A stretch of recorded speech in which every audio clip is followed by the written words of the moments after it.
We're here to protect you and the ones that you love. It's a good feeling to know that our efforts aren't going unnoticed. It actually brought tears to my eyes to know that we have this support. You're welcome. I must just say, you're welcome. It's stressful, but we're not going anywhere. Hey, welcome to another edition of Bucknell Wrestling Through the Decades. Tonight we have a great session in store for you.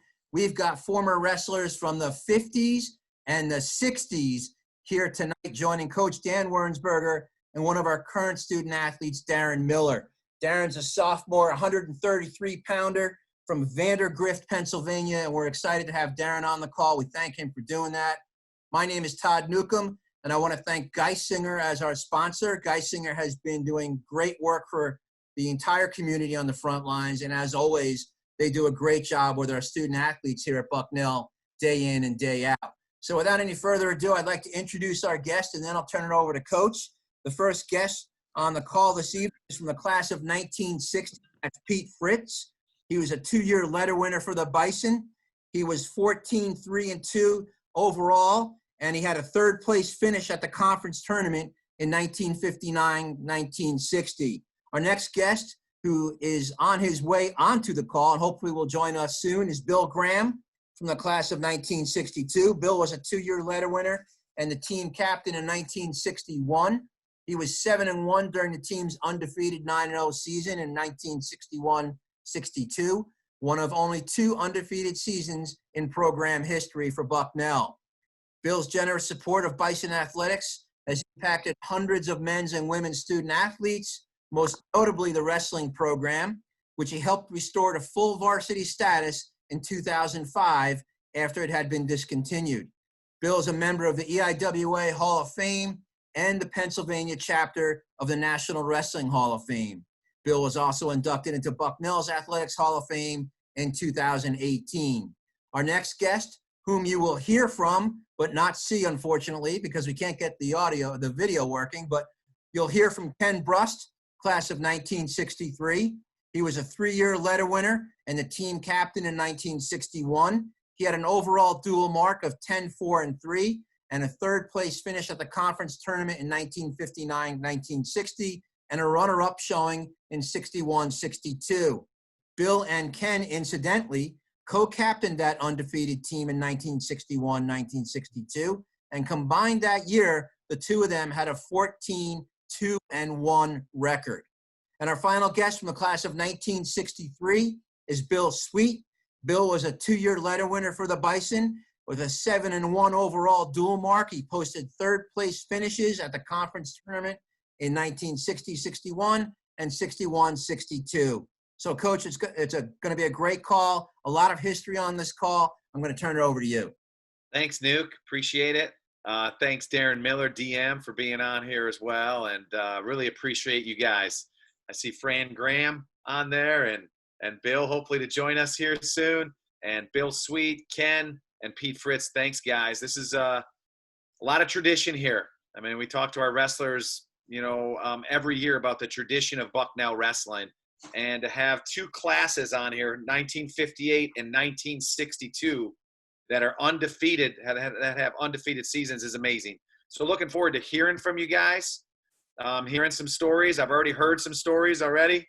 But thanks for being here and taking the time to be on here and sharing more of your career with us. Pete, I'll start with you with the first question.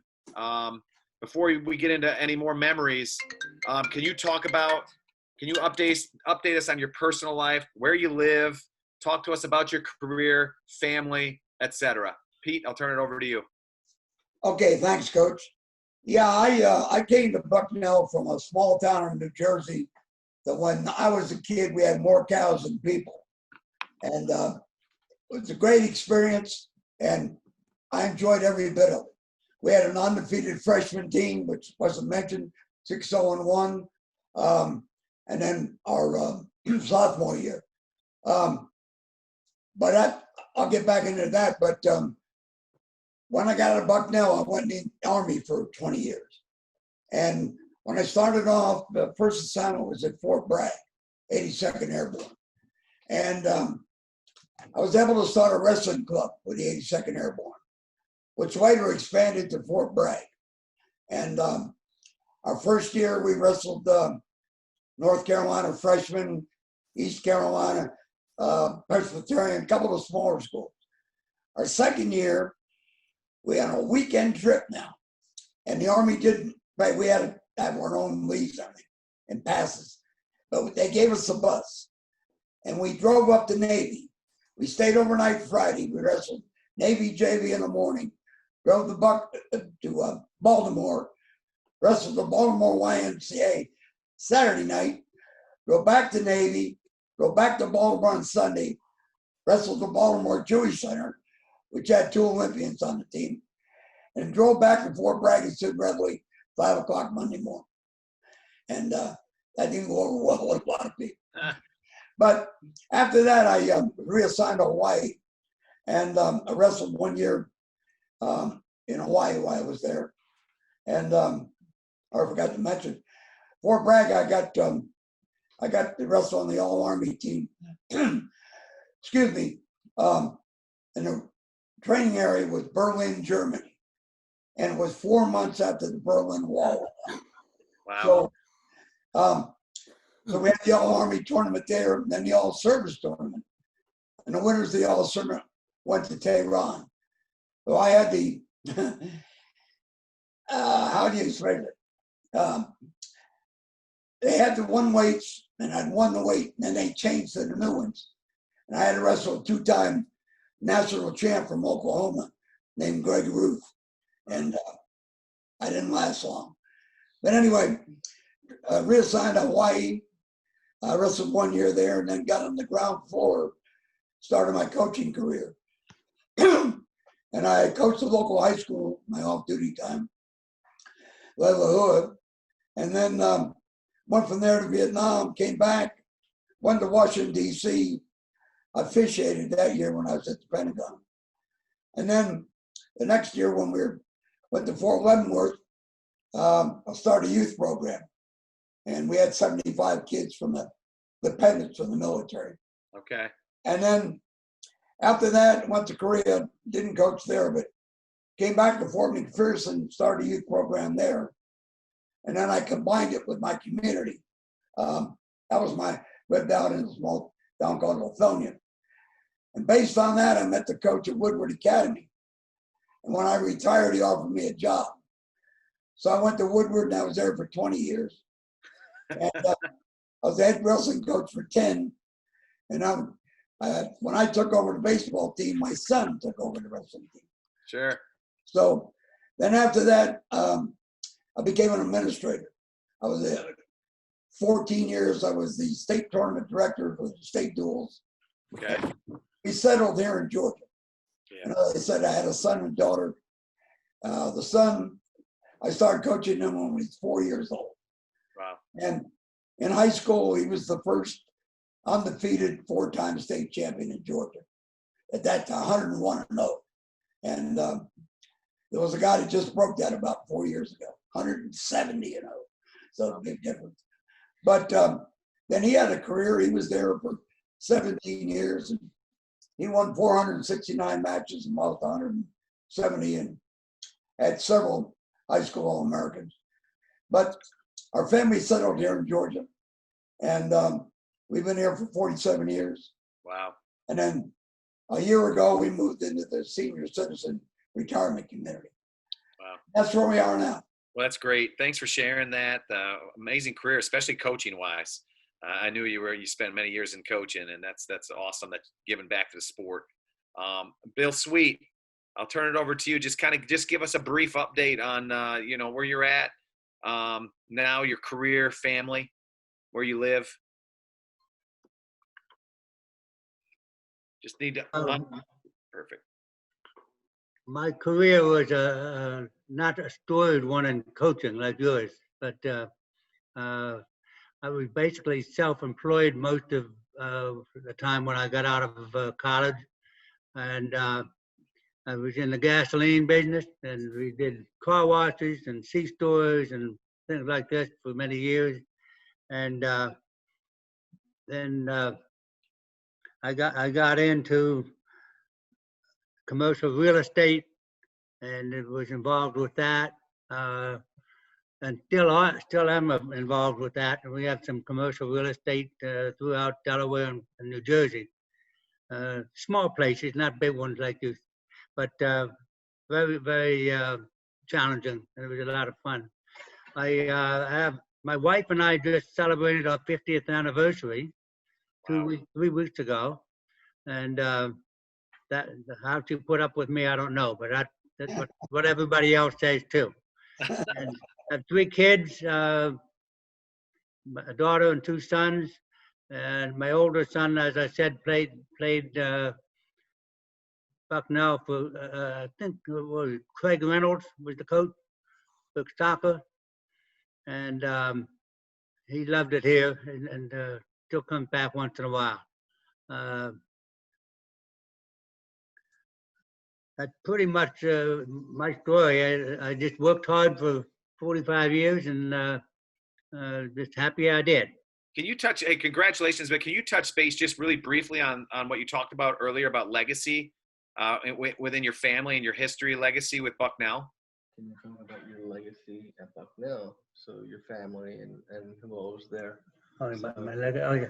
Well, we do have a legacy in our family, a history of it. It started off with my father graduating in 1932, my uncle graduating in 1934, and my uncle got married to a girl from Bucknell, and then I came along as part of the legacy 30 years later, and then my son Doug ended up, he graduated in 1997, and he was on the soccer team. He was a captain on his senior year, and so we were always having a nice chance of coming back to see people, especially Parents' Weekend, because a lot of people had kids who went to school at the same time I did. So it was nice to have a big party with all the people who were in school when I was in school. Yeah. It was fun. But that's pretty much it. I do want to mention that you had something in the lineup about who your favorite wrestler was on the team, and hands down it was Bill Graham. He was a heavyweight, and he probably weighed 185 pounds, if that. He was wrestling guys that were 20, 30 pounds heavier, and he was an inspiration to us, just like he always has been and always will be. But that was a wonderful thing that he's been doing. So they may rename the campus Graham University someday. We'll see. That's true. Thanks a lot. Hey, Bill Sweet, thank you for sharing that. Okay. Also, I just think it's important for our current wrestlers to hear that legacy piece and our fan base. I think that says a lot just about your family and loyalty to Bucknell and the significance of Bucknell and life at Bucknell, life after Bucknell, life after wrestling. So thank you for your commitment to Bucknell University and the Bucknell Wrestling Program. Ken, I'll turn it over to you with that same question. Just give us a brief update as far as your career, your family, where you're living, etc. Hey, okay. Bill Sweet, thanks. That's a nice compliment. I appreciate it. Thank you. You're welcome. He said thank you for the compliment. Thank you. You're welcome. Yeah. You said you're welcome. I'm still here. Okay, go ahead, Dan. As I remember you were kind of quiet in college. Tough as hell, though. Right, and my dad said you're welcome for the compliment. I'm his ears when he can't hear sometimes. Sorry. Oh, okay. Go ahead, Ken, if you're ready. I'm ready. Okay.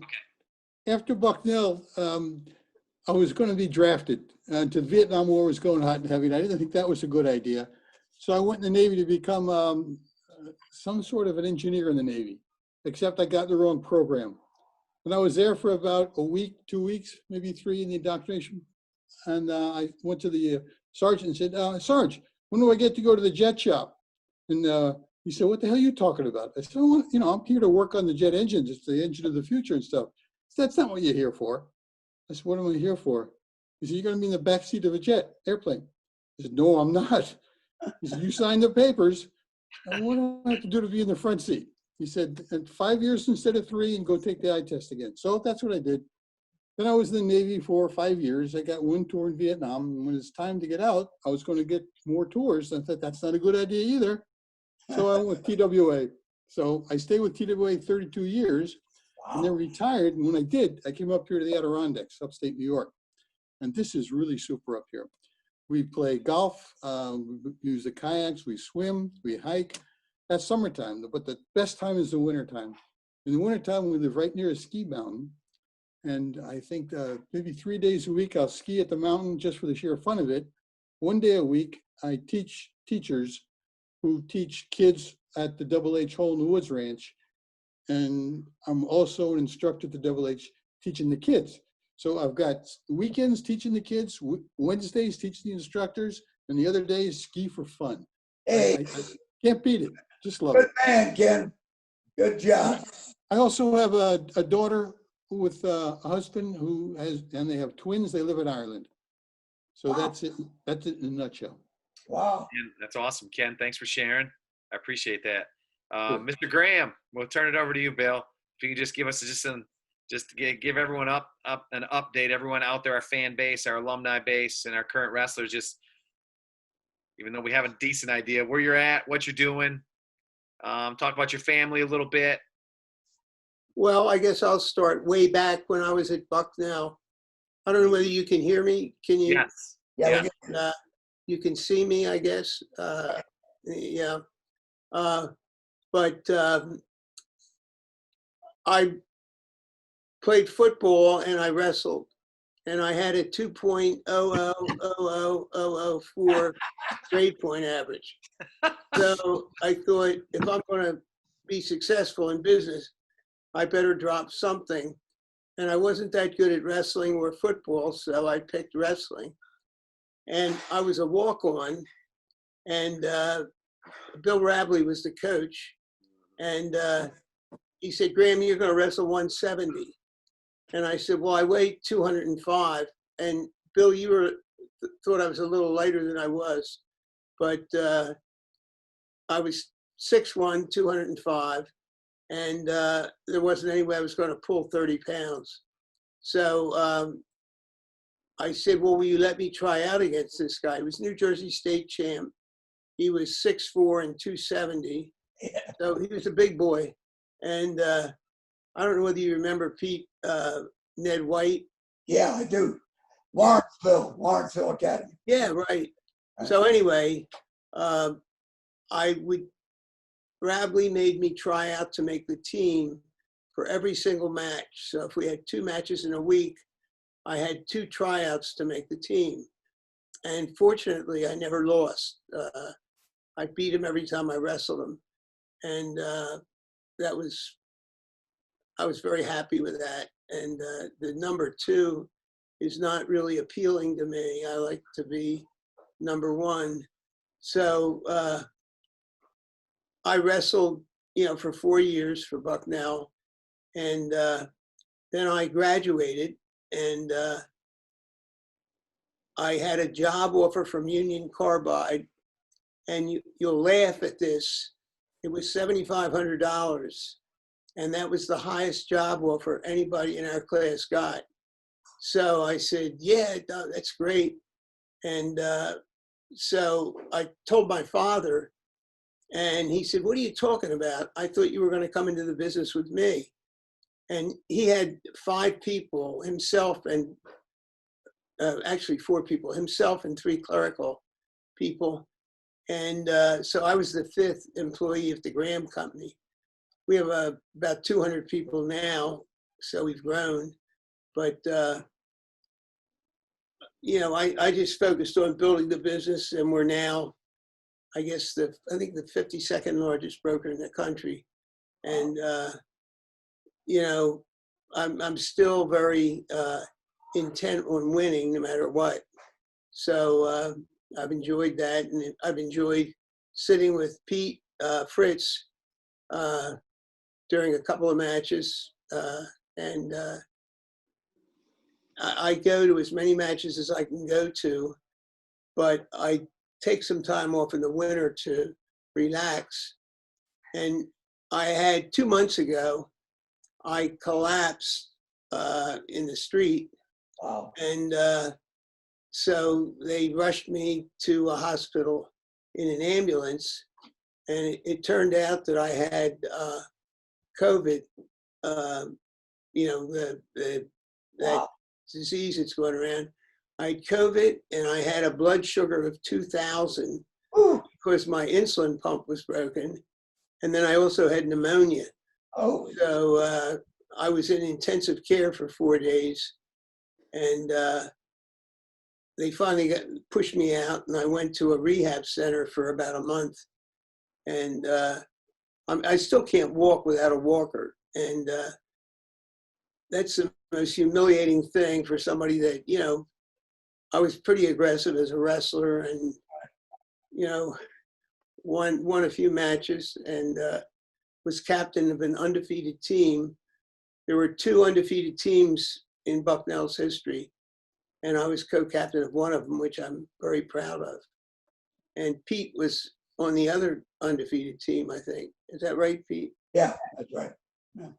So anyway, I now am, well, I built the agency up from, we did 60,000 of total revenue.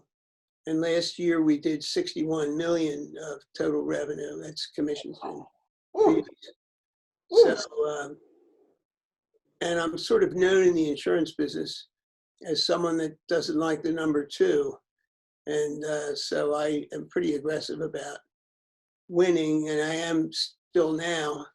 And I'm very close to Dan Wernsberger, the coach, who's a really good guy.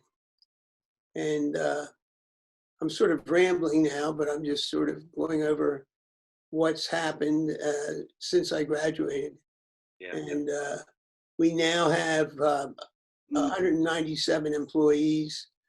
And as I said, we're billing 60 million or 61 million of revenue.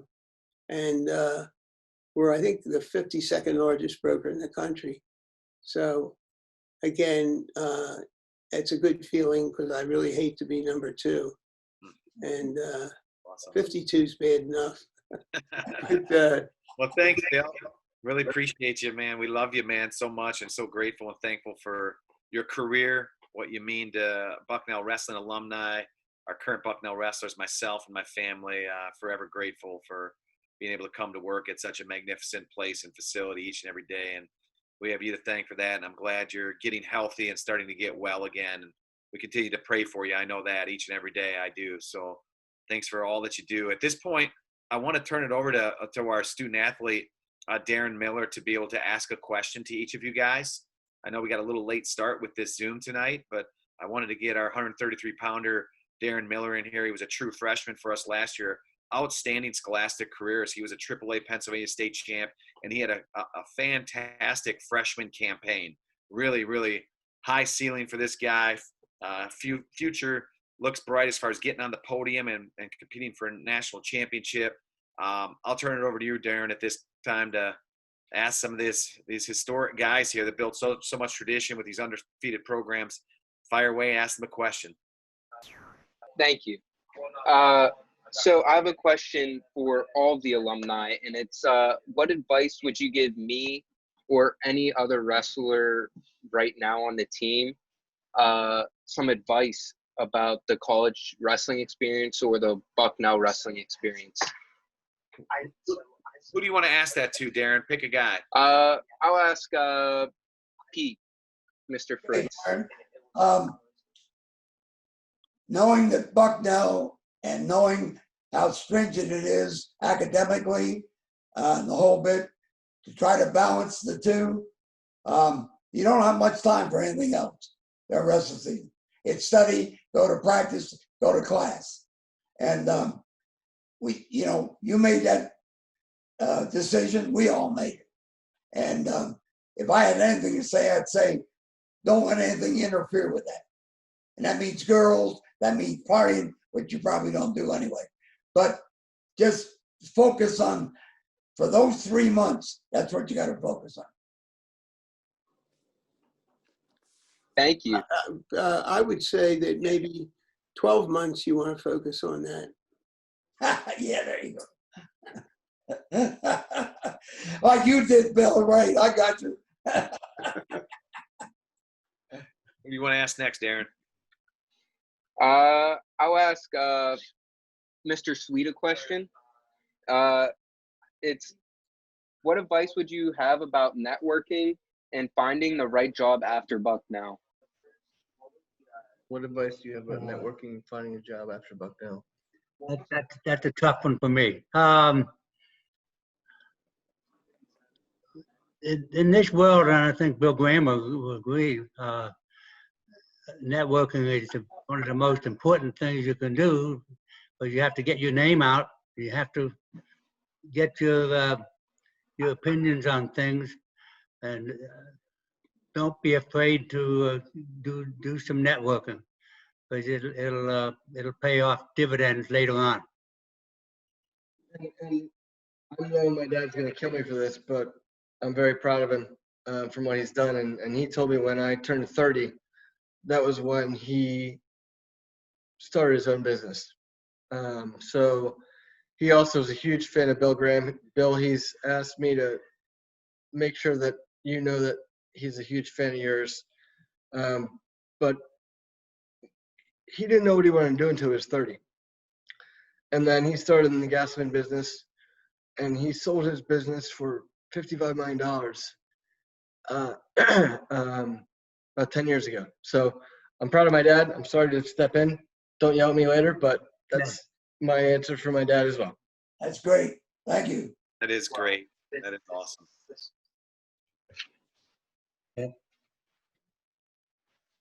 Should I just continue?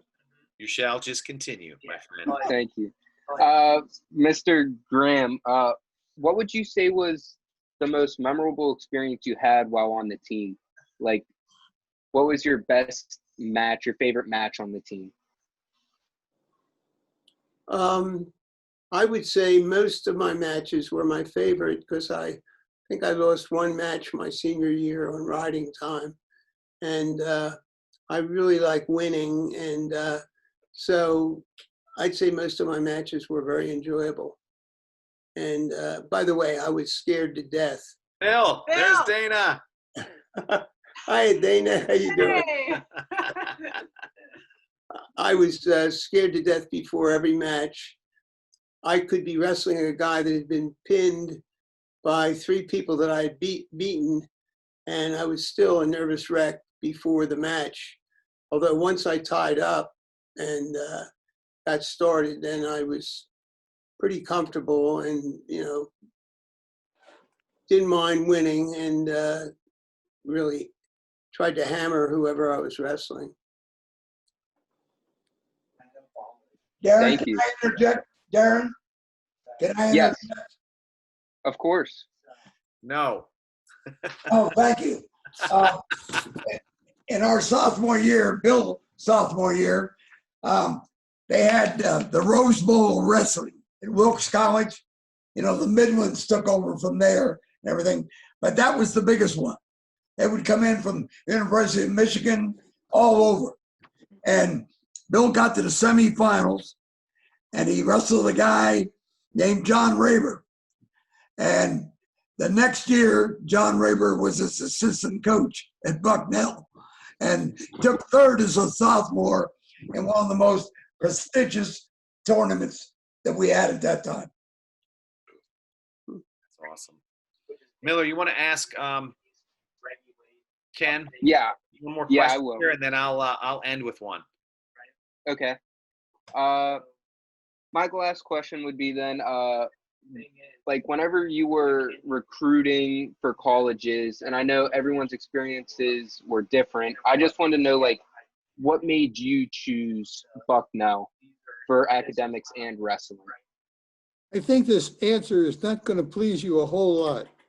It's because no one in my family had gone to college before. We didn't know much about what we're supposed to do. Yeah. So my parents said, "You're going to college." I said, "Well, okay." And along about June, after I graduated, I made an application to 2 colleges. And one said no, and one, Bucknell, said, "Well, okay." So that's how I got into Bucknell. As far as wrestling is concerned, I was football, wrestling, and track in high school. I figured when I got to college, football was not out. That was really good. I weighed about 160. So track was what I was doing best in high school. And what my friends and I were doing, with our 4 of us all pole vaulted, we're all similar. We're at about 12 feet. And Bucknell, the best they had at Bucknell ever was 10 feet. So I went down to see the coach and said, I'd really like to come here and be on their track team, but I'd like to look at your facility. So the run into the pit was a run for about, I don't know, 25 yards and a hard right turn. The rest of it to the pole vault pit. That was no good. So I looked at the pole, and that was the old kind of aluminum pole.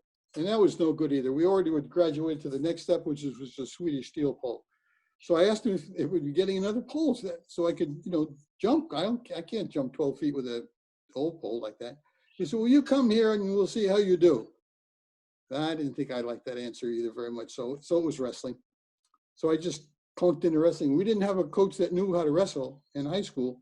So when I got there at Bucknell, I was really behind the 8 ball. So I developed my own style, which was leg wrestling.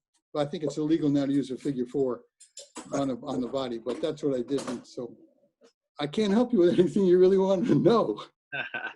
No, I think that was good, Ken. That's good. Thanks, DM, for being with us and asking those questions. I just wanted to go ahead. One thing quick. Ken would be seen walking around campus with 2 cinder blocks in each hand. Really? Yeah, not once. Tell him, Bill.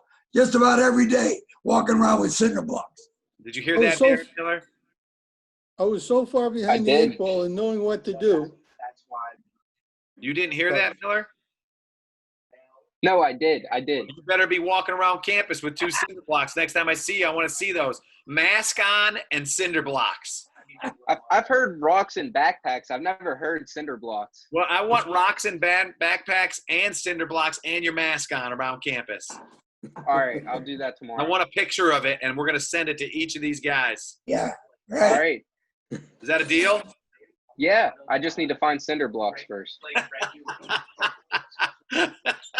Well, listen, hey, Mr. Graham, I want to end this with just with a question for you, if you don't mind ending this for us, and then I'll turn it over to Mr. Newcomb.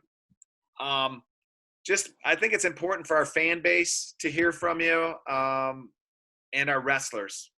Why was it important? Why was it important to you to invest so much of your time and resources into seeing that the program was restored to varsity status after it had been dropped? Why was that important to you? I think it's really, really important to hear from you on that. They dropped wrestling in 2001, and it created a really bad public relations. People were writing in saying, "I'll never give another dime to Bucknell," and blah, blah, blah, blah. So I decided that I would try to get Bucknell wrestling reinstated sort of on my own. And so I sat down with the athletic director and also a guy that reported to John Froder, I think that's his name, in charge of the fundraising for Bucknell. And they told me that it would cost a lot of money to reinstate wrestling at Bucknell. And they gave me a figure, I think it was $8 million. And I gulped and said, well, let me see what I can do. And wrestling did so much for me. I had no self-confidence. I skipped 2nd grade, if you can believe that, because the teacher did not like me. So I moved from 2nd to 3rd grade, and I was 16 my senior year in high school and 20 my senior year at Bucknell. And so I was very young. And the reason I got involved with wrestling is a guy that was 3 years ahead of me at Penn Charter said, you know, you're really little and you're really skinny. You'll never be able to play football or play any other sports. You ought to go out for wrestling. And I said, well, what's wrestling? And he said, well, go on up to the wrestling room and, you know, you can see what it's all about. So that's how I got involved in wrestling. But that really helped me to build my self-confidence. It gave me something to really work for. And I think it did more to develop me than any single thing in my life. And so I felt like really a very strong, can't think of the word, a very strong feeling to reimburse or to reinstate wrestling. And I couldn't imagine Bucknell not having wrestling. So they didn't have it for 4 years. And we were lucky enough to hire a guy by the name of Dan Wernsberger. And Dan was like the Lone Ranger because he had no wrestlers. And so his first year, he spent all of his time recruiting and then building from there. And he really did a terrific job. He was a terrific coach. And I'm one of his biggest fans. And I'm really, I feel really lucky that I've known him. And he's done a lot to help me too, to grow and, you know, push ahead and expand the wrestling program. So, you know, I had a lot of people to thank for me becoming so involved in wrestling. And it really was good for me. And that's why I felt obligated to I also wrestled at a school, Penn Charter, and which is a private school in Philadelphia, Germantown. And that also did a lot for my self-confidence and everything. And I've built 2 buildings for Penn Charter. The last one is really big.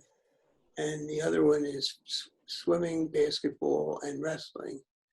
And this new Graham building will be really, I think, a really spectacular facility. And it'll have classrooms, it'll have 2 wrestling rooms, 2 basketball courts, full size, and a lot of other things, rock climbing and whatnot. So, but I just feel that wrestling did so much for me, I ought to give something back. So that's why, you know, I did what I did at Bucknell and Penn Charter. Yeah, well, we're grateful. I know I'm grateful. My family's grateful. It's made a difference in our lives. And the hundreds of student athletes that have gone through the program over the last 14 years, you've made a difference in each of their lives. And I know they are grateful and thankful. They're on a career path that they wouldn't be on if it wasn't for you and your generosity and the reinstatement of the Bucknell wrestling program. Here. There's a lot of successful guys out there. I know a few of them are working for you at the Graham Company, and that's what it's all about. It's all about giving back to something bigger than yourself, and your vision has been fantastic and phenomenal, and it's something we should all emulate. You know, is trying to give back to something that's given us so much. And I talk to our guys about it. Give back to the sport that has done so much for you by, you know, coming to youth wrestling club and working with young kids, how much they look up and idolize collegiate Division I wrestlers. And anytime you can give back to something that's done something tremendous for your life, that's what I think our path is all about. So I'm grateful for you. I'm thankful for you.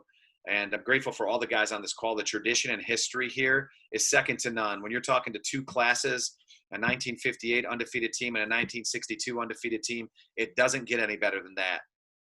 You know, the 70s, the 80s, and the 90s, the 2000s, those guys have nothing on you guys. So I'm grateful and appreciative for you guys starting the pathway for Bucknell wrestling, right? Clearing the way so we can be where we're at today. So praise God for each and every one of you guys. And thanks for your time. And I'll turn it over to Nuke.